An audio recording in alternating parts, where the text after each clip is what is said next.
예레미야 13장, 우리 구약성경 1070면입니다. 우리 한 절씩 교독하도록 하겠습니다. 여호와께서 이와 같이 내게 이르시되 너는 가서 배에 띠를 사서 내 허리에 띠고 머리에 적시지 말라 하시기로 내가 여호와의 말씀대로 띠를 사서 내 허리에 띠니라. 여호와의 말씀이 다시 내게 임하여 이르시되 너는 사서 내 허리에 띈 띠를 가지고 일어나 요보라대로 가서 거기서 그것을 바위 틈에 감추라 하시기로 내가 여호와께서 내게 명령하신 대로 가서 그것을 요보라대 물가에 감추니라.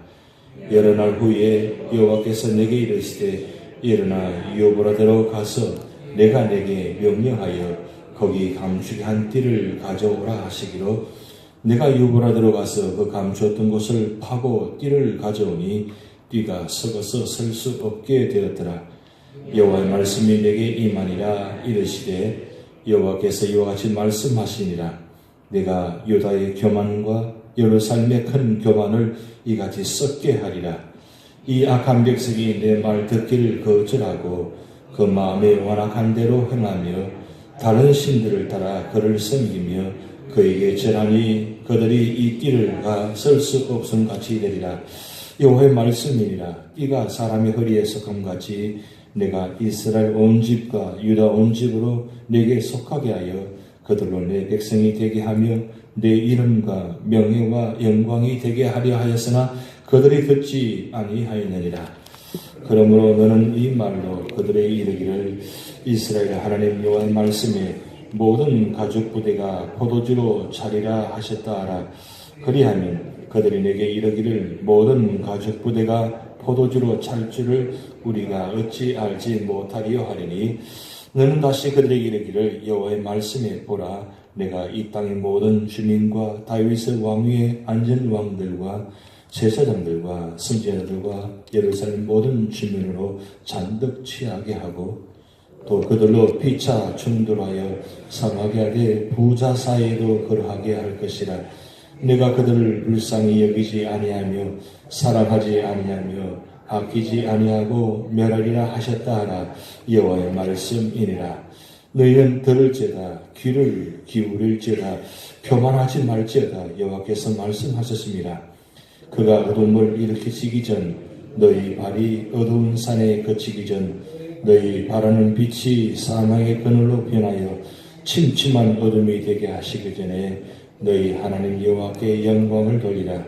너희가 이를 듣지 아니하면 나의 심령이 너희 교만으로 말미암아 은밀한 곳에서 울 것이며 여호와의 양떼가 사로잡힘으로 말미암아 눈물을 흘려 통곡하리라.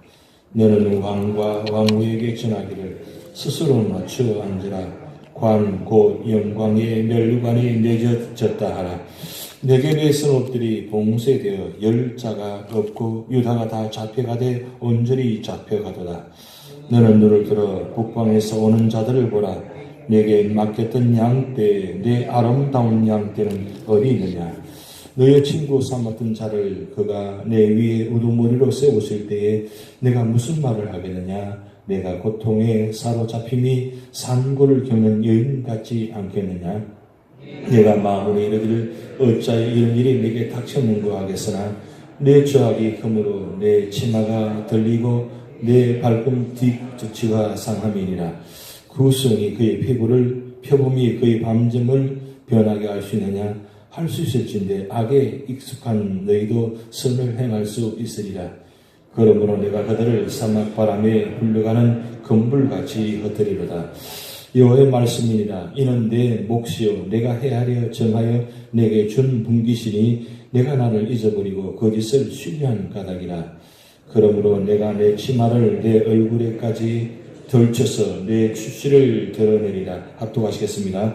내가 너의 간음과 사악한 소리와 덜의 작은 산 위에서 내가 행한 음란과 음행과 가증한 것을 보았노라. 보아했을진저 예루살렘이여 내가 얼마나 오랜 후에야 정결하게 되겠느냐 하시니라. 아멘. 오늘 새벽에 제가 와보니까 저희 본당이 아주 열기로 꽉 차 있어요. 그동안 지금까지 여름에 많이 지났는데도 그렇게 꽉 찰 수가 없는데 오늘 새벽은 특히 더한 것 같아요. 그래서 보통 제가 창문을 다 열어놓는데 창문 열었으면 한계가 있겠다 해서 아예 에어컨을 틀어버렸어요. 5시부터 그래서 보니까 제가 들어오니까 뒤편은 꺼져 있던데 어쨌든 뭐 열기가 꽉 차 있을 때 이 창문에서 한계가 있거든요. 그래서 에어컨을 틀으니까 어느 정도 좀 많이 좀 없어지는 것 같아요. 그걸 제가 들어오면서 무슨 생각이 들었냐면 열기가 꽉 차 있을 때는 무슨 방법이냐? 방법이 그냥 아주 찬 걸 가지고 해야만 열기가 없어질 것 같다. 우리 속에 뭔가 꽉 차 있을 때는 어떻게 해야 돼요? 그래서 요즘 젊은 사람들이 표현하잖아요. 머리 뚜껑이 열린다. 눈에 쥐가 난다. 그렇게 하잖아요. 그 정도로 우리 속에 꽉 차 있는 건 표출을 해야 되는데 어떻게 표출해야 이걸 없어질 것 같아요? 그냥 내 속에 있는 거 가지고 그대로 나타내면 어떻게 되겠습니까? 나도 힘들고 다른 사람도 힘든 거예요. 그런데 하나님의 은혜로 성령의 역사로 성령의 뜨거운 물로 성령의 역사로 우리를 치료하시고 역사하시면 시원함이 우리 속에 시작되는 겁니다. 그래서 성령 역사는 시원함이 있습니다. 그래서 우리가 좀 뭔가 문제가 답답하고 힘들 때 방법 한 가지밖에 없어요. 하나님 앞에 엎드려서 기도하면 성령의 은혜로 시원함을 주시는 은혜. 오늘 이 아침에도 여러분 기도 자리마다 이런 시원함의 은혜가 나타날 줄 믿습니다. 결국 하나님 역사가 아니고는 이 뜨거운 물을 줄 수가 없다는 사실입니다. 요즘 지하실, 집마다 지하실 있잖아요. 지하실이 있는데 이 지하실에 보통 보면 히터 장치는 있는데 에어컨 장치가 없어요. 사택이다 보니까 그 장치가 없어가지고 요즘 뭐 굉장히 곰팡이 냄새가 너무 지독해가지고 아주 지독합니다. 이런 각 집마다 지하실이 다 있는데 지금 그 곰팡이를 어떻게 해결합니까? 물을 하루 아침 저녁으로 물을 걸러내도 그 습기하는 걸 가지고 해도 안 돼요. 그 정도로 올해는 특별히 더 심한 것 같아요. 여러 가지 요즘 현상들을 좀 많이 나타나는 것 같습니다. 이럴 때에 우리가 할 수 있는 방법은 결국 하는 은혜 아니고는 하는 역사 아니고는 우리가 이 문제를 해결할 수 없다는 사실입니다. 그런데 이런 현상들 바라보면서 우리가 어떻게 해석해야 되느냐 참 중요합니다.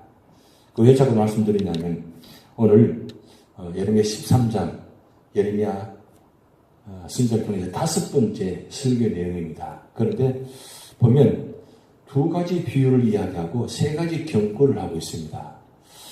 예레미야를 통해서 하나님께서 이 예레미야서를 통해서 9가지 비유를 이야기하고 있는데 우리가 앞에 1장에 우리 2가지 비유를 했습니다. 살구나무 가지 비유하고 끓는 가마 비유를 했는데 사실 오늘 여기 나타난 비유 2가지도 마찬가지입니다. 썩은 배띠 비유와 그 다음 포도주로 가득 찬 병의 비유가 나타나는데 왜 이 2가지 비유를 말씀하고 있냐? 그만큼 유다의 죄악이 그 뜨거운 열기가 꽉 차 있는 상태입니다. 그런데 유다 사람들은 이걸 깨닫지 못합니다. 하나님께서 예레미야 선지자를 통해서 말씀을 전해도 말씀을 들려주어도 그들이 깨닫지 못하니까 이렇게 비유로 말씀하게 하는데 첫 번째 이것 썩은 배띠 비유 우리가 뭐 1절부터 우리가 11절까지 말씀을 계속 보았지만 이 배띠를 왜 비유하셨냐 이때 이 띠는 무슨 역할을 했냐면 보통 제사장이 입는 그 배옷 위에 에봇 위에다가 띠를 두르는 겁니다. 제사장 에봇 위에 띠를 둘렀다는 것은 한마디로 말씀드리면 이 유다가 하나님 제사장 나라로 세웠다는 뜻이에요. 그렇게 세웠는데 백띠를 두르게 만들었는데 이 하나님께서 예레미야를 통해서 이 백띠를 사서 두르다가 유브라데 강에 가서 감추어두라 이렇게 이야기가 나와요. 근데 여러분, 그런데 여기서 많은 학자들의 논란이 있습니다. 왜냐하면 예루살렘에서 유브라데까지는 약 640km라고 해요. 그러면 얼마나 먼 거리예요? 말이 640km지 얼마나 먼 거리입니까? 근데 예레미야 선지자가 이 벳디를 640km 떨어진 유브라데 강까지 가서 거기다 바위에 숨겨놓았다가 여기 뭐 여러 날이라고 했는데 이 여러 날이 며칠인지는 모릅니다. 거기다 감추어뒀다가 다시 가서 그것을 가져와서 보라 이렇게 얘기합니다. 왜 그러면 유브라데강까지 가서 그 물에다 감춰두느냐? 지금 이 비유적인 말씀입니다만은 이 백띠가 물속에다 감춰두면 어떻게 됩니까? 섞게 되잖아요. 그러면 상징적으로 이 물은 세상을 이야기합니다. 유다를 이야기합니다. 그러니까 유다가 하나님께서 제사장 나라로 세워주었는데 죄악으로 말미암아 썩어져서 유브라데 강가에 물속에 들은 것처럼 오랜 날 동안 그 속에 있다 보니까 이 유다 나라가 썩어져서 문드러질 정도로 했다는 거예요. 그래서 그걸 가지고 찾아오라고 합니다. 보여주게 합니다. 무슨 뜻입니까? 이 정도로 지금 유다가 죄악으로 꽉 차 있다는 뜻이에요. 그리고 두 번째 비유입니다. 포도주에 보면 가죽부대를 이야기합니다. 이 포도주 가죽부대는 유다를 이야기합니다. 상징적으로. 그런데 포도주 가죽부대 안에다가 포도주를 가득 채우지 못했습니까? 그 가죽부대에 포도주 가득 차는 건 맞는 거죠. 있어야 됩니다. 그런데 가득 채워졌다는 것은 유다가 죄악으로 말미암아 이 포도주 가득 찬 것처럼 죄악이 포도주 가죽부대 아구까지 꽉 찼다는 그런 뜻이에요. 그러면 사실 두 가지 비유가 다 같은 의미입니다. 벳디가 썩어져서 문드러질 정도까지 될 정도. 그리고 이 포도주 가죽부대에 포도주가 가득 찰 정도로 지금 유다가 죄악이 꽉 차 있다는 뜻입니다. 그래서 하나님께서 예레미야를 통해서 우리 15절부터 마지막 절까지 세 가지 경고합니다. 첫 번째 경고는 15절에서 17절입니다. 예레미야가 하나님의 심판 경고를 무시하는 유다 백성들을 향해서 하나님의 진노 심판에 이르기 전에 교만한 걸 회개하라. 그러니까 지금 유다가 죄악으로 말미암아 꽉 차 있는 그 상태가 아주 교만으로 꽉 차 있습니다. 여러분, 교만한 사람들 보면 어떻습니까? 빳빳하잖아요. 멀리서 보기만 해도 알아요. 표가 납니다. 교만한 사람들. 벌써? 그런데 겸손한 사람들 어떻습니까? 빳빳하지 않습니다. 언제나 부들부들하면서 머리를 숙입니다. 그리고 행동하는 모습들 보면 다 달라요. 교만한 자와 겸손한 자의 모습. 그런데 이 유다 백성들이 얼마나 교만한지 예레미야 선지자가 그렇게 말씀을 전하고 그렇게 하나님 앞에 엎드리면서 가지 눈물로 탄식하며 전하는데도 유다 백성들은 아예 듣지 않습니다. 오히려 아예 예레미야 선지자를 죽이려고 암살려고까지 하는 이 모습들을 그만큼 교만해져 있다는 거예요. 하나님은 교만한 걸 제일 싫어하시는 거 아시잖아요. 그래서 교만한 것 회개하라는 거예요. 회개하는 만큼만이 살 길이다. 그래서 그게 첫 번째 경고입니다. 두 번째 경고는 18절에서 19절 말씀인데 유다의 왕과 왕후를 비롯한 모든 유다 백성들 포로로 잡혀가게 될 것을 경고합니다. 사실 이 말씀은 실질적으로 여호야긴 왕 때 그 여호야긴 왕 모후 느우스라까지 약 그때 바벨론이 2차 침공할 텐데 약 10,000명이 포로로 잡혀갑니다. 그런데 이 말씀을 미리 예레미야를 통해서 말씀합니다. 왕과 모든 백성들이 하나님의 법들을 회개하지 않으면 이와 같이 실질적으로 이루어질 것이라는 걸 경고하고 있어요. 그리고 마지막 20절에서 27절 말씀을 보면 특별히 단어가 나오는데 구스 이윤의 피부와 표범의 반점이 영향합니다. 이 구스 이윤은 누군지 아시잖아요. 바로 흑인들입니다. 흑인들의 피부가 검은색이 바뀌어질 거냐? 바뀌어지지 않는다는 거예요. 표범이 반점이 있습니다. 그 반점이 바뀌어질 거냐? 바뀌어지지 않는다는 거예요. 그럼 왜 그런 이야기하느냐? 그 정도로 지금 구스의 피부가 바뀌지 않고 표범이 반점이 바뀌지 않은 것처럼 지금 유다 백성들의 죄가 습관적으로 아예 상습화되어서 아예 반점이 없어지지 않은 것처럼 얼굴색, 피부색이 검은색이 바뀌지 않을 정도로 그 정도로 지금 유다 백성들의 죄악이 색깔이 바뀌었다는 거예요. 그런데 이렇게 색깔이 바뀌어져도 우리가 아무리 씻어도 바뀌지 않을 것 같은데 회개하기만 하면 하나님 용서하신다는 거예요. 그걸 지금 말씀하고 있습니다. 이 하나님께서 예레미야를 통해서 이렇게 예언적으로 이 정도까지 한 이유가 무엇입니까? 그것은 서두에 말씀드린 것처럼 에봇 위에다가 백기를 두르기 위해서 모든 나라들 중에 제사장 나라로 삼은 이 유다. 사실은 특별히 잘나서, 특별히 뭔가 잘해서, 특별히 뭔가 능력이 있어서 유다를 그렇게 세운 것도 아니에요. 가장 약한 나라, 가장 보잘것없는 나라 하면서 일방적으로 선택하 세우셔가지고 그렇게 세웠으면 축복이잖아요. 근데 그렇게 축복받은 나라인데 그 축복받은 나라, 제사장 나라가 어떻게 되어버렸어요? 하나님을 먼저 배신하고 배반하는 것은 얼마나 기가 막힌 일입니까? 우리가 베드로전서 2장 9절 말씀 우리에게 네 가지 축복을 주셨어요. 근데 그 중에 우리 늘 기억하는 단어 왕같은 제사장. 하나님 우리를 왕같은 제사장으로 삼아 주셨다고 했어요. 그러면 우리가 왕같은 제사장인데 과연 우리가 왕같은 제사장으로 살아가고 있느냐? 우리는 유다 백성들 보면서 어떻게 그럴 수 있냐? 정말 참 배신자다, 배반자다 이렇게 바라보고 있잖아요. 그렇다면 우리는 그들과 다른가요? 과연 왕같은 제사장으로? 사실은 왕이 왕이고 제사장이 왕같은 제사장은 오직 예수님에는 아무도 할 수 없는 존재들입니다. 그런데 하나님께서 우리를 베드로를 통해서 왕같은 제사장을 놀라운 축복을 주셨어요. 그러면 어떻게 해요? 우리가 왕같은 제사장으로 살아가야 된다는 거예요. 그래야 하나님께서 축복하신다는 거예요. 그게 하나님의 축복이라는 사실입니다.